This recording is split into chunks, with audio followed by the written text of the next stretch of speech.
Okay, this is part two of our memoir unit review. We're looking at the rules of dialogue. Basically, we've talked about the rules of dialogue, and before you use quotation marks, what Mama says, you have to use a comma.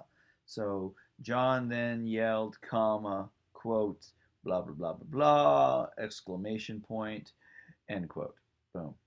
Um, Remember that dialogue should also follow sentence rules, like we talked about compound sentences or simple sentences. I love it, she said. You can notice she said, period, I will buy more. Those are two different sentences. So here you will want a period because you don't want to say, I will love it, comma, she said, I will buy more, because what you're telling me, if this is a comma, you're running this idea and this idea together, and that's a run-on sentence. You don't want that. Um, if this was a comma, it would say, and I will buy more. Or it could be, here we go, or so. I love it, comma.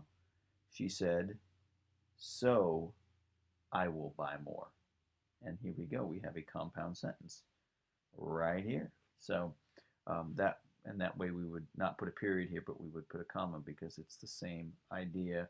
Boom. But when these are two different ideas, you want to put a period after the sentence extender. Be aware of that. It's a subtle rule, but it's important. All right, tone. Let's talk about tone, the author's attitude towards his or her subject. For example, he approached the task with sheer determination. He had studied his plans carefully, spent hours preparing, and was sure of his approach. The hours he spent practicing were grueling and exhausting, but he was ready. This was the year he would win the pie eating contest at school. So you look at all the words that are colored right there. They're very formal, very serious. And so the tone, even though it is a pie eating contest, we find out at the end, the tone is very serious, very intense, very focused. Because of those, it sets us up, even though it's a pie eating contest, and we might find that kind of ludicrous. Now, how is that different from mood? And the mood is how a piece makes the audience feel.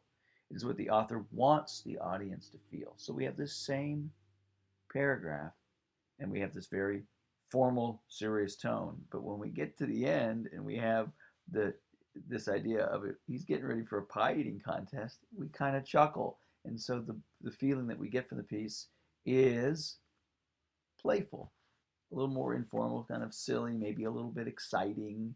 So that's what we feel when we read it, especially we get, it's so serious, and then it's being silly there. That's mood, what the author wants you to feel. Tone is what the author himself feels or has his or her attitude towards what he or she is writing. All right, characterization. Let's talk about these characters and then we'll end this part of the video. Marguerite Johnson from Getting a Job. She's a person that will not be put in her place. No is not in her vocabulary. You tell her no, she doesn't know. She's going to keep going and keep going. She's very determined. Miss Heard, she wants to inspire young minds to find what they have to say to the world, and she will not give them an excuse not to say it. You don't get to sleep in the back of her classroom. You do not get that. She's going to teach you how to do it well by teaching you the rules, but she's also going to teach you how to work hard. I like her. Amy Tan from Fish Cheeks. She just wants to fit in. She feels different than her peers, and because she's Asian American, and she's in a world that doesn't understand her culture, and she wants to be understood. So she just wants to fit in desperately in the story. Rodolfo from A Celebration of Grandfathers. He sees the value in the old ways, and what has come before can teach us a lesson for today. It's not as though he sees the world as hating the old, but he just sees that we don't value it. And that we need to see that these people are wise. They have as much, if not more, wisdom than we have today. And if we don't see it, we lose a lot of who we are and what we can be. Marguerite's mother, she's motivated by what? The love of her daughter, but she works to make Marguerite self-sufficient. She doesn't give her what she wants. She gives her what she needs, which is her support and the opportunity to be independent. so that she can do it on her own, because only that will make her truly strong, which is a good lesson for all of us, I do believe. Bill Cosby, he is at his early age an eye for an eye person. You mess with him, he will mess with you in the same way. His girlfriend dumps him, so what does he want? He wants revenge. He wants to dump her. All right? So that is last one. Nicolas Gage, he is motivated by his own past.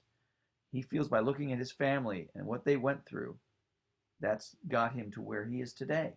And so he's constantly looking at the past. He's constantly looking back at his family's past as opposed to looking at the present day and the future. He wants to see the world, his world of today, through where he's come from.